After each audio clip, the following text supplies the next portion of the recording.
Welcome to CIDCI's online salon series. I'm Margie O'Driscoll, and on behalf of the CIDCI Board of Directors, I'd like to welcome you here today. CIDCI's mission is to accelerate innovation, disruption, and change to improve the built environment. We create networks that share knowledge, experience, and ideas through productive dialogue. CIDCI is a not-for-profit organization that relies on your financial support to provide these programs. Thank you to our sponsors who have made all of this possible. Throughout the United States, there's an emerging feeling of hope. With more than 63 million people vaccinated, about 20% of our population, many are beginning to imagine life beyond the pandemic. Much work is yet to be done to vaccinize underserved Americans and others on the planet. But, and I speak for myself here, I'm starting to feel an enormous sense of relief and optimism in knowing that my great aunt, my sister, and my husband, all essential workers, are getting the jab. We hope you are too. At CIDCI, we're also starting to plan our fall forum, which will be October 4 to 8. As much as we wish we could be with you in person for the day, we believe that it is more prudent to do an online series. So we'll do what we did last year, 5 days of 90-minute early morning salons. We invite you now to join us. These salons will feature innovative ideas with groundbreaking presentations that are designed to be shared widely with you and your colleagues. If you see something you want to share with a client or friend, feel free to direct them to the CIDCI website to hear recordings of past events. Here's a bit of information about how today's session is going to work. We're recording this presentation and we'll place it on the CIDCI website as soon as possible. If you have questions or comments during the presentation, please use the chat box. Today's session will run about 60 minutes. Today, we're going to be talking about innovative women. How are today's leaders reshaping the world of design and construction? This live and very unscripted discussion features 4 leaders currently serving on the board of directors of CIDCI. They have wide-ranging experiences. They've worked in research, academia, and also on job sites. They've worked on different continents. They're mothers and executives who may have been pressed into becoming 3rd grade math teachers during the pandemic while their kids did Zoom school. Today, we're going to talk about many of those roles, but we're going to really focus on their roles in the workplace.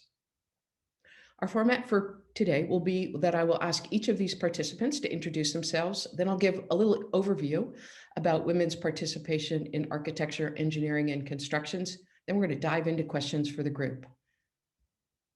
Okay, I'm wondering, Rebecca, could you start and introduce yourself to the group? I'd be happy to. Thanks, Margie. I'm Rebecca Snelling. I'm National Director of Lean Construction at J.A. Dunn Construction Company. I've been with the organization for about 8.5 years. And I started in the construction industry in the late 90s, working for a specialty contractor, where I spent the first 12 years of my career. And in 2008, I left there and started with a boutique consulting firm called Lean Project Consulting.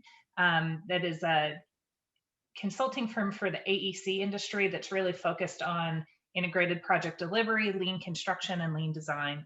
And then I studied business management, actually pretty non-traditionally, at night school at a campus in King of Prussia, Pennsylvania for the University of Phoenix.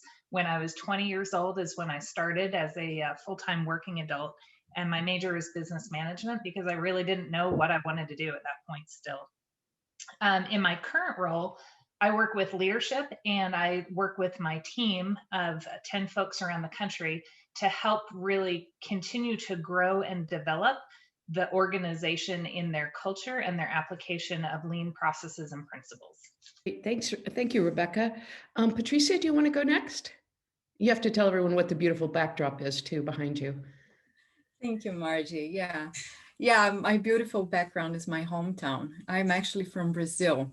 So my trajectory was a little bit different than Rebecca's. I currently work for the Bold company, but I studied architecture in Brazil. And since I was an undergrad student, I was always curious about how buildings impact us and how do we interface with the built environment. And I ended up choosing the route of research and trying to understand satisfaction and how can we use information on satisfaction and building usage to inform design.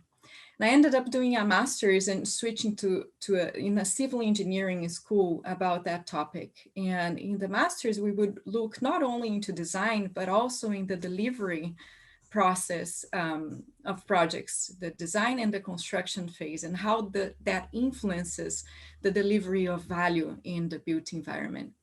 And that just escalated. So I ended up doing a PhD on the same topic, and not anymore in my master's, I had the opportunity to work with a company to rethink project delivery for one small housing project. And then on my PhD, I applied the same module, rethinking project delivery, to a whole urban regeneration program, which was fascinating for me. And that was what led me to go outside my country to look for solutions and better ways to deliver projects. And you guys can imagine that I found a lot of fragmentation and lack of collaboration. And that's what really drove me to go searching for alternative ways to deliver projects. And I ended up going to the UK for a year to study that, and came to the US also to understand that, and found a lot of like-minded people here,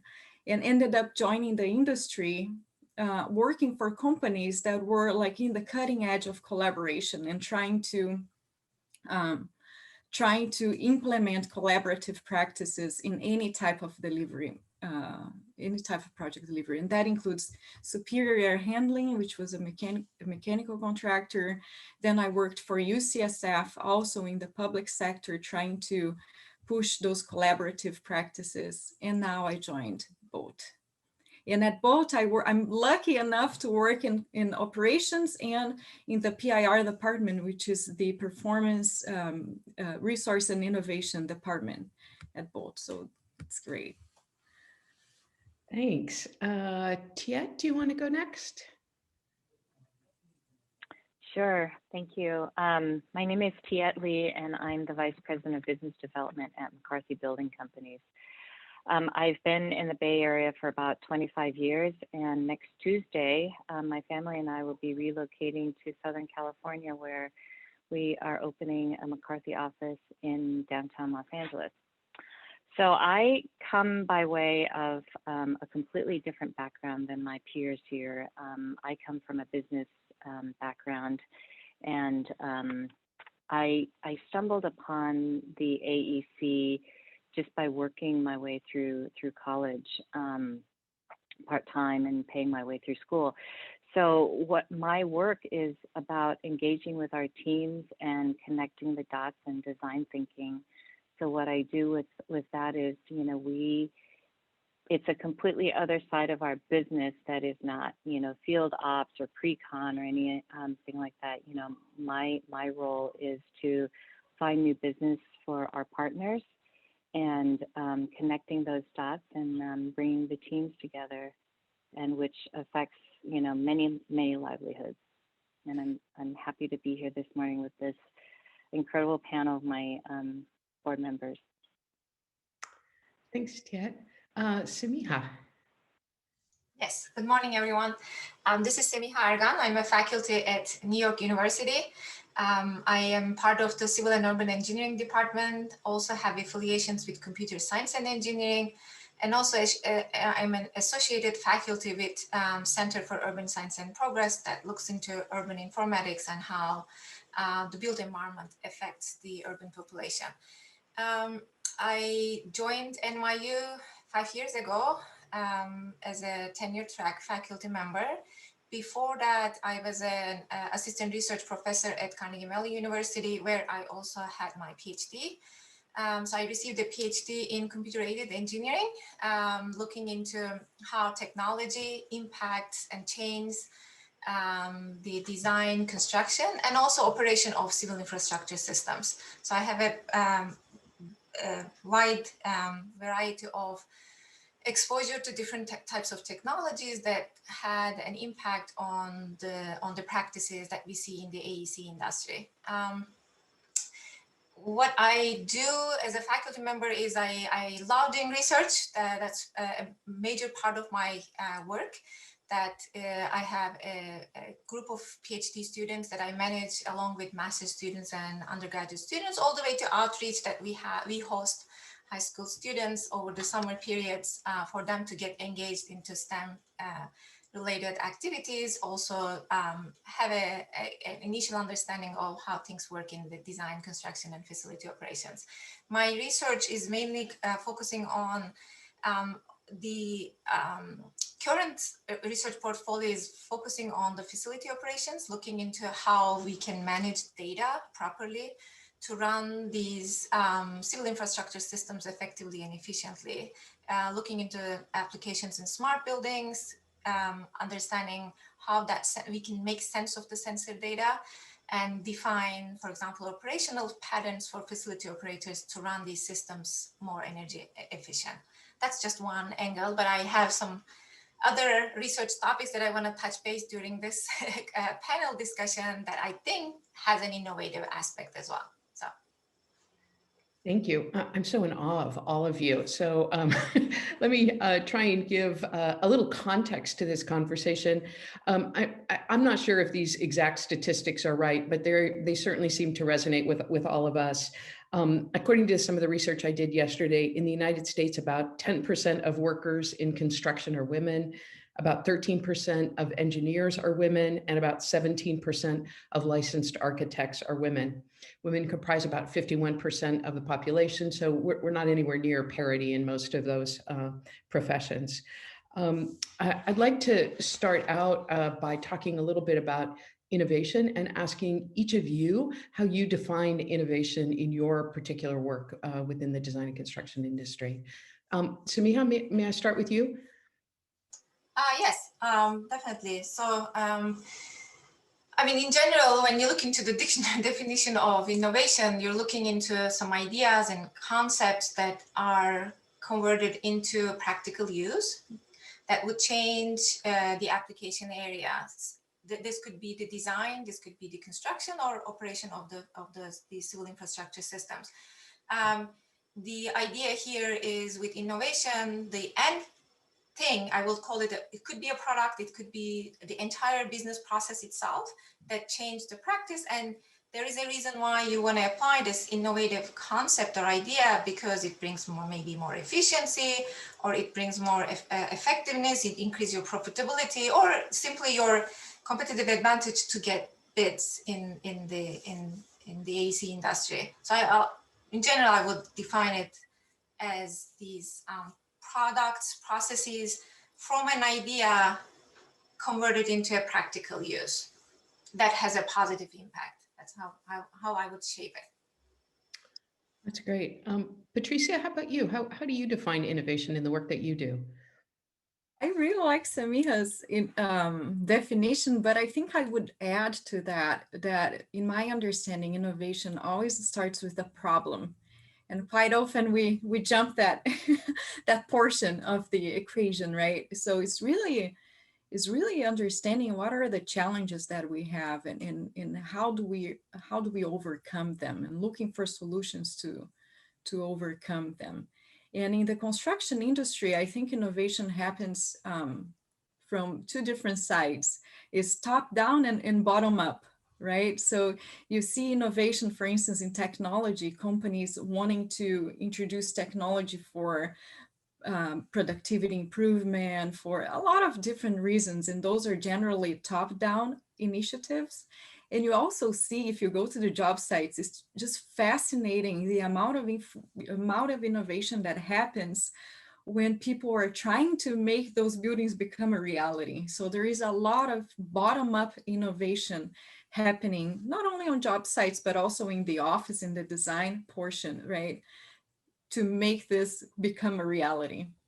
So I see innovation I would add that to Semiha's definition too. I'm going to ask Tuyet to think about this a little bit as well. Tuyet also has a long bit of experience working within the architecture world. And so if you could sort of think about this both from your architecture past as well as your construction today, how do you define innovation? Well, just based on what Patricia said, you start with a problem And because of the nature of our work being in teams so much, you know, we're centered around the human experience part.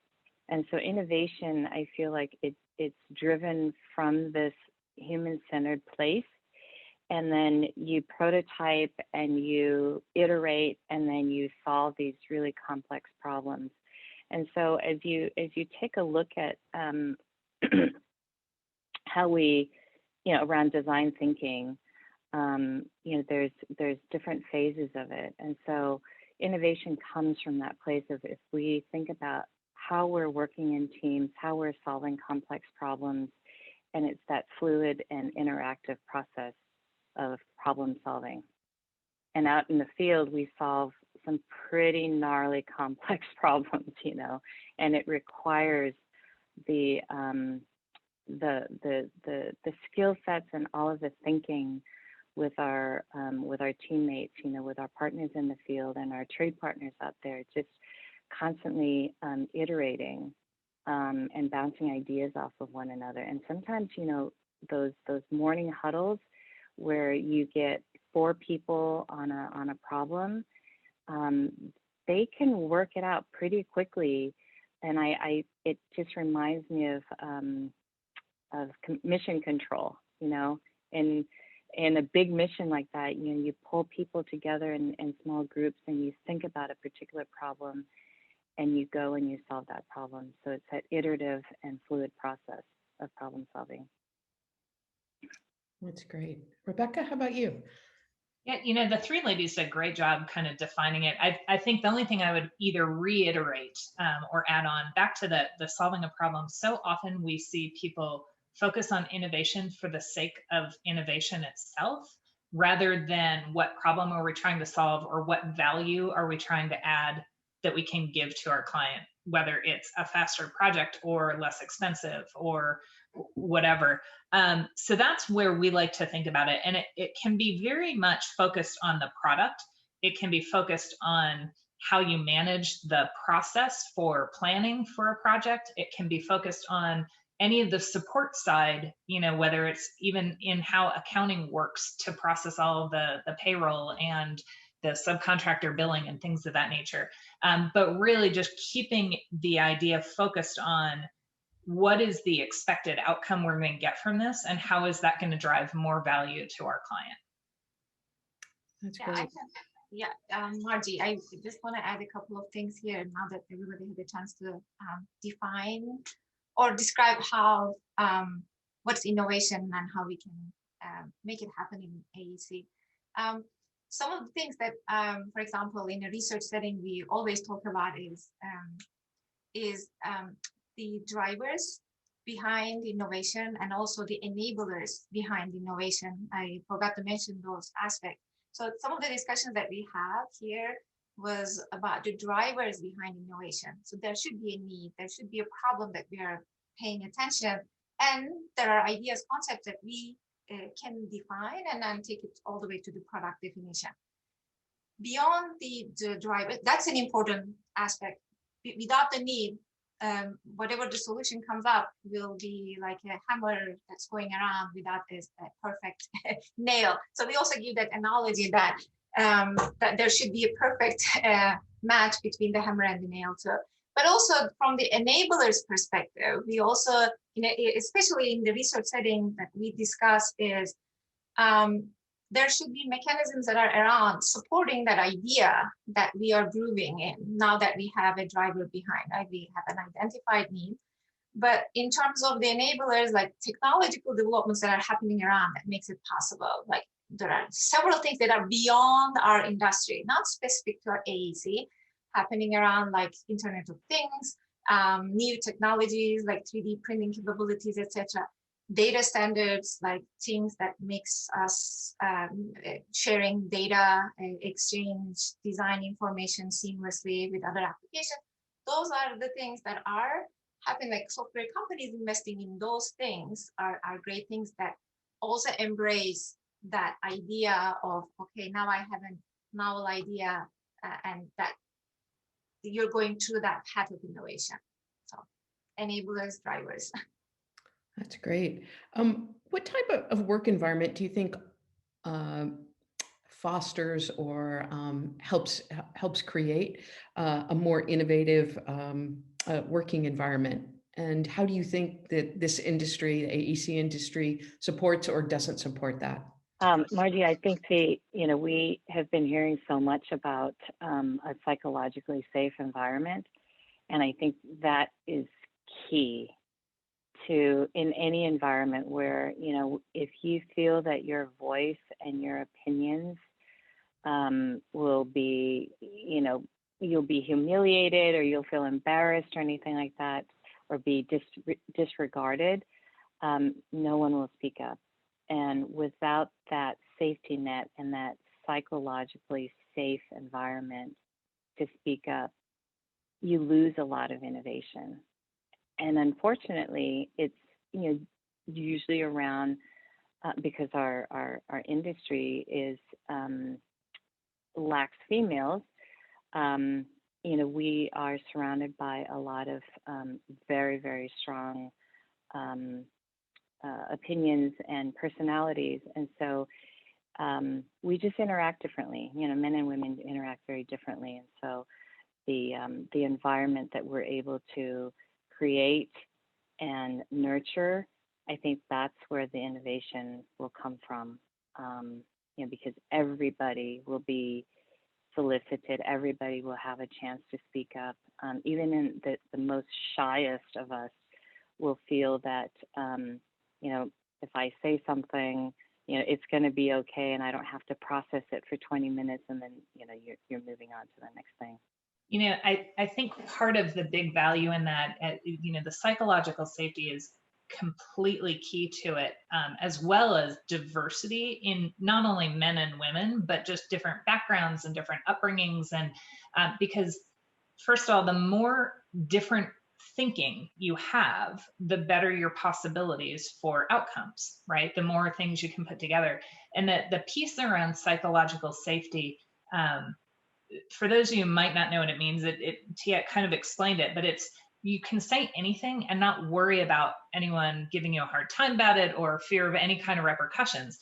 And what the way I like to term that is, I want to create the world of half-baked ideas. Bring your half-baked idea to the table so we can all build on it together. And let's make that okay, not only okay, but expected, because part of the equation is feeling safe to speak. The other part is how people respond when it's being spoken, right? Are we gonna, oh, that's a really nice idea, Rebecca, thank you very much, we look forward to hearing another one from you next month? Or, right, let's put some value to that and let's see what we can turn it into. And it's kind of, I think Simon Sinek recently just posted, like yesterday, that it's not soft skills, it's human skills. It's Patricia read the same post. It's about they're the human skills that we really need to foster and create on our project teams and in our industry. And I think, you asked about how we are as an industry with it. I think it's somewhere we're really starting to get a better grounding in, but until the last 10 years, it really has not been very much focused on any of that. But I see a lot of momentum starting to pick up in the industry. That's great. I want to follow up, right? Because I love that post because it says, back to your point, right, Rebecca, it's not soft skills, it's human skills. And I thought it was like brilliant, and I started using it already. That's why I was laughing. But I think that this psychological safety, you guys, I think you were spot on. Psychological safety and diversity, right? And I think one thing that I would like to add to the psychological safety component is not only about the ideas being heard, but also the empowerment to raise your hand when you see a problem, right? Really treating problems as they were like opportunities. Like, when you find a problem, you should celebrate that you find a problem, because that's an opportunity for innovation and for ideas to be generated.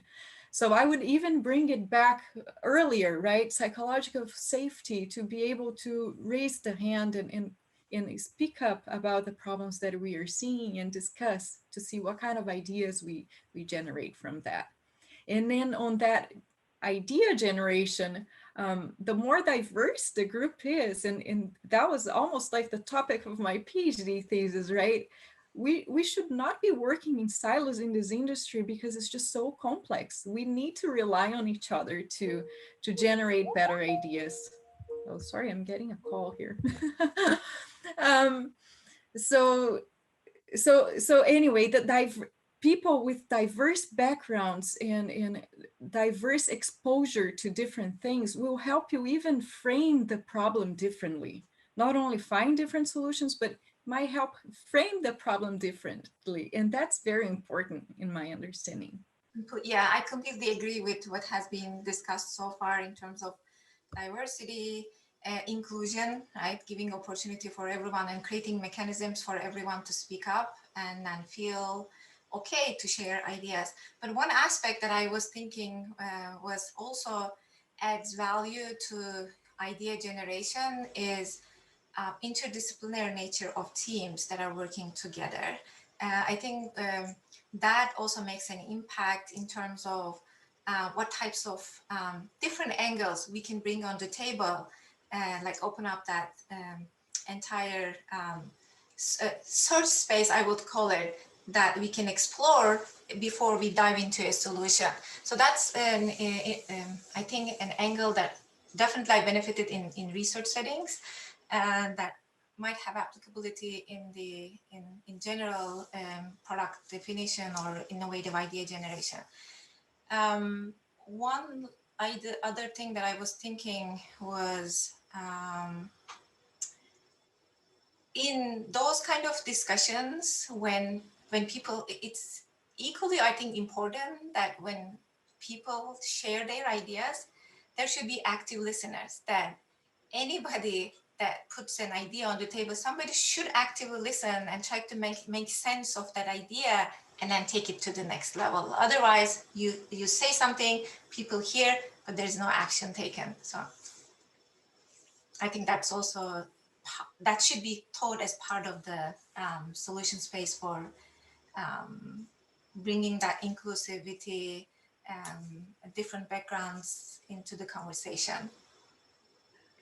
So I just have one quick follow-up question, which is, in the last couple of years, we've started to see businesses come forth and say, you know, I support this or I don't support that, you know, most specifically, you know, violence against people in our society.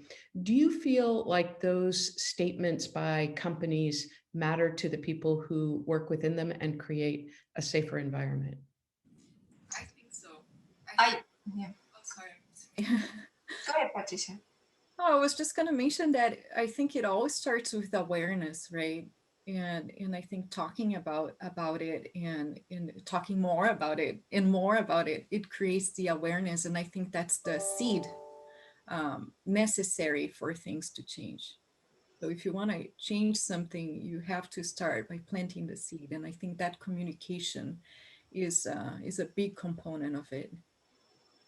Yeah, I would echo what Patricia has said, that acknowledging the fact is just to start the process, right? Then you develop these mechanisms for this inclusivity, giving opportunities for people. So mechanisms is one, but before that, I think you got to acknowledge, and that those statements, I think, definitely are valuable for people feeling inclusive in the environment and feeling safe.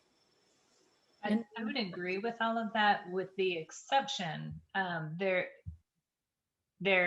within our organization, when we came out and said those things, it absolutely connected with me personally.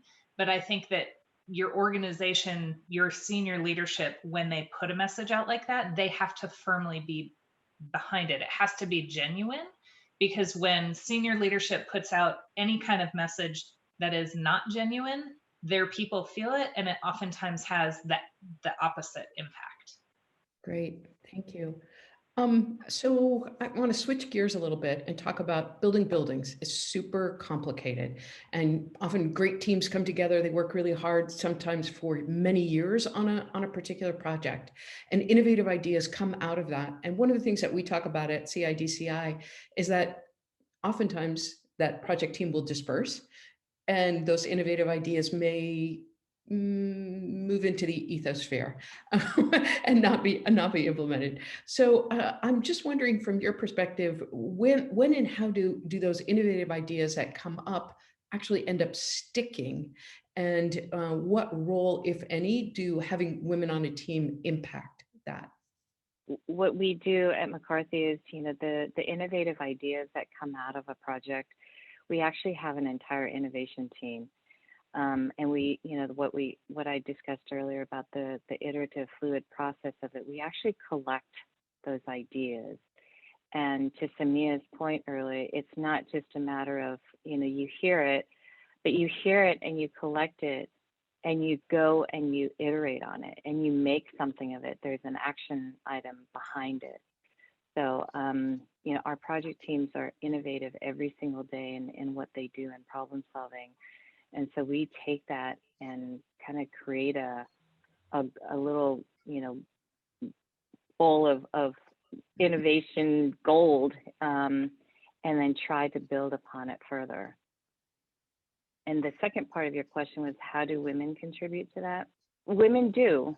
I mean, we talk about the diverse perspectives and what a women's perspective brings to that. And so we do have women working on our innovation team and talking about that, and not just talking about that, but really taking the action to move the ball forward, and finding that next solution that is bringing value to an owner and to our trade partners. And what we tend to do with those on a project life cycle, if it depends on what the innovation is, right? If it's small and compact and generally falls within one or two people's roles and responsibilities, we'll actually we have a small win page on our portal where they get posted and shared across the company. If it's something that goes back to an actual process that we follow, it goes back into our standard operating, our current best practices platform as an idea that then the process owner kind of drives out piloting it and testing it, and that becomes a company-wide process improvement. If it's a product innovation that winds up being repeatable, we share it back out through our other project teams and work on improving how we do our work. Sometimes if it's client specific, we might share that then with other clients in that vertical, or the client then might capture the innovation. We might help them capture it on an A3 and they pass it on to their other project teams. So it really depends on what the innovation is and where it will go and how it will go. There's certainly a lot of room to continue improving how we get better as an industry, I think, sharing some of those, because the reality is some of Tuyet's project teams and some of Patricia's and some of mine have all probably stumbled, not probably, they've all solved the same problems over and over. So the more we can as an industry start to share some of that and help each other, the more value we're going to add, not only to our clients, but to our own firms. Yeah, I want to add on to these discussions with the following. So there are innovative solutions that come into reality in a longer time span, beyond, say, during the design and construction phase, where there is a unique team coming together to come up with some solutions. Those game changer solutions, I want to call them, that impacts the entire industry. I think I had the opportunity to work with leading architecture firms, leading general contractors firms, and also owner representatives. Is that when those kind of companies have a dedicated research and development teams that are in-house. Tuyet, for example, said we have an innovation team. A dedicated team that works with different business units and try to understand their challenges and define the need, and taking that need into innovative solutions, I think works to the benefit of any project that the rest of the business units might be involved with. So I would call this the research and development or innovation team, however you call it, that there is a dedicated group. For example, in different companies, you would see that there is, say, nowadays, after CAD, I would call building information models as a new game-changing technology. I'm not going to say new, sorry. It's not new, but it's game changer for exchanging product data, right? Project information and a consolidated way to have everyone collaborate around that data repository. For those companies that work in those domains, when they have a research and development, they take it to the next level. So now that we have a building information model, what's the next phase that we can benefit all these business units working in different projects? So when I was describing this listening team and then the team that actively engaged in those conversations, those are the people that I have in mind that will take it and then run it with that idea. So a dedicated team, however you call it, I would say it research and development teams that are behind these challenges and needs to take it to the next level. I wanna piggyback on that because I think Semiha is touching an important point. There is an innovation event, right? But there is someone who is going to take that idea and disseminate or share what the problem was and help to propagate that to other environments. Whether it's a construction company, like Rebecca was mentioning, the small wins, right? Bolt also has a fantastic small wins program, which I'm like, I joined the company 6 months ago, and I'm really impressed with that program because, for instance, in one of the projects, there is a database of 800 ideas that have been generated, which I think it's fantastic. And then those ideas, they are shared in kind of almost like an internal Yammer on Yammer. Maybe you guys are familiar with that. So it's like a kind of like a blog thing, and people collaborate and talk to each other. Oh, what a great idea, I want to implement here. So it's a way of propagating that, right? And to your point, Margie, before, does women make an impact on that? I don't know the answer to that, but the group that started that and put that together was a combination of women and men in the company. So, so I don't know your answer, but my point that I'm trying to make is that propagation of the idea, I think it's very important in sharing among within the company.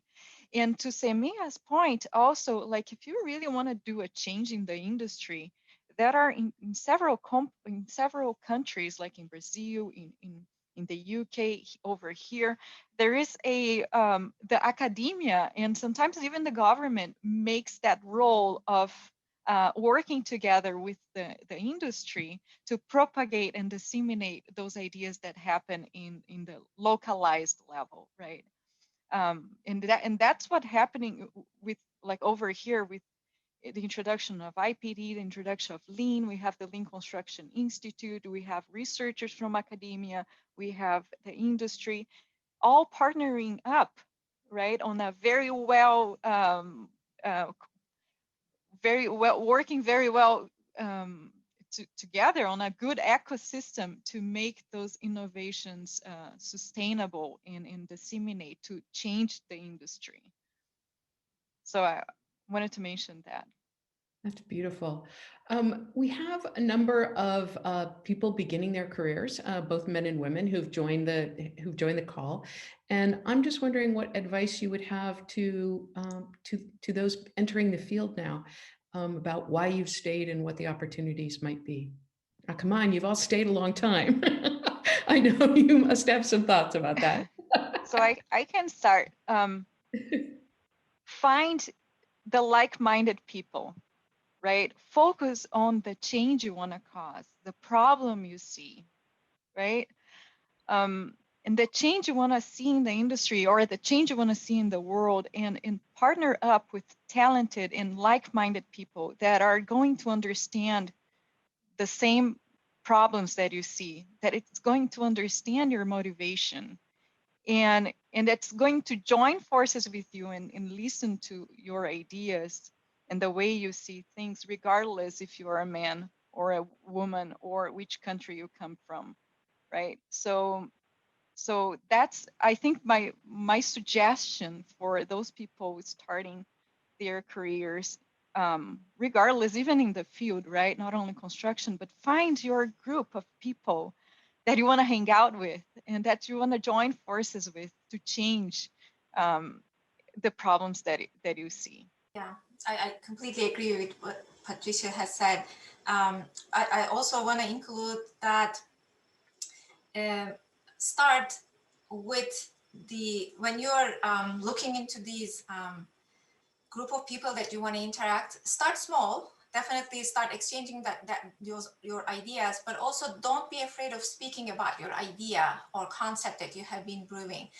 As you can continue to talk about that idea, you also have the self mechanism of reiterating it within yourself to make it more perfect, because while you are trying to explain, you also answer questions, try to solve the missing parts of these puzzle, and as you keep explaining, you also find answers to those things that are not well brewed yet, but it will help you through the process of this. I think part of that iteration is also explaining the concept and ideas, and keep talking about that.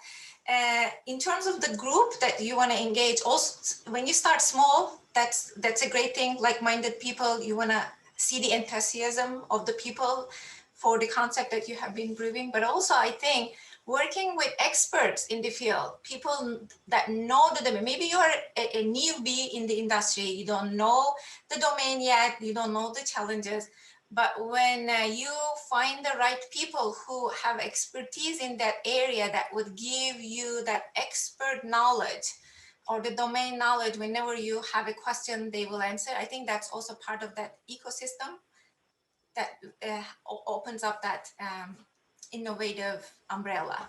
And I would do a next level ecosystem to what Semiha and Patricia said, in that there's your like-minded groups, but I would also seek out the opinions of others, because we talk so much about the diversity of thought and how diversity of thought really drives innovation. And so if we're sitting around with all of our like-minded friends, you know, we feel good about one another, but to really stretch ourselves in innovation, we've got to also seek out the other opinions that might give us, you know, oh, you know, gosh, I should really be thinking about that aspect of it. So there's a lot of blind spots that we don't see. And so by seeking out a wider ecosystem, I think it really helps to drive innovation and thinking in that way. I think I would add on to that too. Just stay curious, right? There's all points throughout your career where you're going to feel like, all right, I got this down, I'm good to go. Stay curious, because there's always more out there that you don't know. The more I grow in my career, the more I realize there's more for me to learn. There's more perspectives, there's more thinking out there. There's a lot. It actually gets overwhelming at times, but I feel like I know less now than I did 10 years ago. So stay curious and continue learning, and that will help drive you in any direction that you want to go. Oh, that's so inspirational. I'm just going to record this and listen to this over and over again. It's really wonderful. I have a completely different question right now, and this is about your opinion about the role of regulation. The California Secretary of State recently released information about a California law that requires that publicly held companies, which are defined as corporations on US stock exchanges, with principal executive offices in California, so that's some of your companies, probably not all of them, have to include a minimum number of women on their boards of directors. Under the new law, each of these publicly held companies was required to have a minimum of one woman on its board of directors by the end of 2019. and that minimum number increases to 2 by the end of this year if the corporation has 5 directors, and to 3 women if the directors of the corporation has 6 or more directors. Do you think that adding women to the corporate boardroom will bring about more innovation? It can, if the rest of the boards in those corporations are ready to handle that. And by handle that, I mean, it goes back to the whole thing that all of our organizations have done over the years. And, there's diversity boxes to check. And, we've all heard the good behaviors and the bad behaviors around that.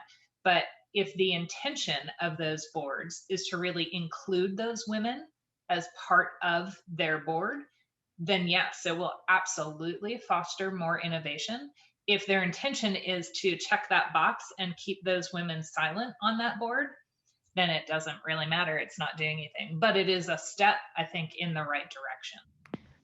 I also think that I agree with what Rebecca said 100%. But I think that regulation helps to the inclusion of women, right? Because historically, women just didn't have a chance, right? So we are opening the door, and you are giving them the opportunity to perform, right?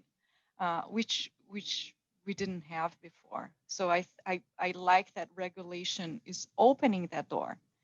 And then obviously people are brilliant. Doesn't matter if they're right, men or women, but the opportunity has to be there, right? For you to show that you are capable of doing that. So I think that regulation plays an important role in that. We have a question here from Jennifer Lacey. She says, will you share some experiences you had that encouraged you to keep pushing forward, and any experiences that made you stop and reflect on your role and purpose? I think everyone's felt this at moments in, in their career, men and women. So any thoughts about Jennifer's question? Jennifer, I'm happy to answer that question. So I'm reading your question here in the box. So what encourages me to keep pushing forward is the concept of allyship. So, we talked about that earlier about, finding your like-minded friends and ecosystem. And those are the folks that you can bounce off. Am I seeing this right? Am I, where might I not be seeing something? And so I would say that, your little ecosystem there, I think pushes you forward, or it certainly helped push me forward to give me a little bit of a check in how I'm perceiving things or how I'm approaching things with problem solving and whatnot. Name the experience that made you stop and reflect on your role. Ooh, that's a heavy one. And I want to get back to you on that, because there have been many experiences that's made me stop and reflect. I mean, at least once a week now. I totally agree with what Rebecca was saying earlier, is that, I as I progress in my career, I feel like you become a student again, because you have a different role in servant leadership. And so you become a student again, and you reflect back on your career, and what you did before may not be the approach that you have now. And Jennifer, I'd like to have a separate conversation with you on some of those experiences. So I would share for me some of the things that have encouraged me to continue pushing forward. I've had a number of mentors and coaches along the way, but I have 3 that have really stuck out and been impactful in helping me move forward. One was my very first one, I think, that I ever thought of in that capacity. Back in the day, in the early 2000s, his name was Hugh, and he was my manager, and I had gotten promoted into a role that I had no idea how to do. But he took such a a personal interest in helping make sure that I could figure out how to be successful in my role and overcome any challenges I need to. It really impacted the person I became. And then I had two more of them along the way, and I'm still in contact with all three of them. And one of them I still interact with on a coaching basis for work as well as personal friendship. And I think finding people like that can almost help not only coach you, but be your advocate and really help you, that has been really helpful for me. So even when you're having those down days, you have someone who will help remind you of the good things you've done and you've accomplished and what you're capable of accomplishing. That's really helpful. And I would say the experiences that have made you stop and reflect on your role and your purpose, I've had a number of them. Even as recently as a couple of years ago, when I was reporting out with two of my direct reports to a higher up in my organization, and the person we were reporting out to would not even make eye contact with me, right? And just when I was talking, wouldn't even look at me, would only direct his questions to the two gentlemen who reported to me. When he walked out of the room, I said, "What just happened here?" And one of the gentlemen said, "Oh, you mean the way he just completely ignored you and this was all about us?" So when things like that happen, it's like, whew, okay. And you have to remember, the whole world's not like that. There are some people, and they're growing and they're learning too, and they're dealing with their own background and their own biases that they have to overcome. I'd rather not have those biases, and I feel bad for them, right? I mean, so it all, I think, comes down to how you respond to those kinds of situations. I really like what you mentioned there, Rebecca, because you have to earn the skill of not taking it personally too, right? Because people have different styles, they have different backgrounds, they were raised differently, right? And we have to somewhat understand that, and some quite often not take it personally too. I think that's part of what keeps us going and overcoming the obstacles that we find. And for me also, what keeps me going is understanding, really, we are in a problem-solving industry, and the teams are becoming more and more pluralistic, right, with different backgrounds, men and women, and focusing on those small wins, right, the little achievements that you have on a daily basis is just fantastic. And it's a way to remind us that those small wins are created by men and women, right? And we are all progressing together. So that's something that keeps me going, is the focus on problem solving, on introduction of solutions and in innovations that are created jointly by men and women, regardless of background and gender. So Steve Burrows, who's actually been a speaker at a CIDCI Salon, I think he might have been one of our first speakers a couple of years ago, made a note, and he said, many men are conditioned to not show vulnerability. What can be done to help them overcome this? And I wonder if any of you had any comments about that. I highly recommend checking out Brene Brown's book, Dare to Lead, and her TED Talk on vulnerability, and opening up the conversation around it. As we move forward into the future, it will become more and more necessary for effective teams and effective organizations, I believe. So just start taking chips at it right now and make it, and I think someone said this earlier, that just start having the conversation around it. That's a good starting point. And leading by example. When you see somebody being vulnerable, chip at it. If you want to put yourself out there, I feel like, we're putting ourselves out there today by doing this, and this is a very vulnerable discussion. So when you see that, chip in, add to that vulnerability, and it's a ripple effect. We have a question here from Lauren Seidemann. I hope I pronounced that correctly. She said, I'm wondering if the individuals on innovation teams in your companies have dedicated time for innovation related work, or if they're on project teams. So that's their focus.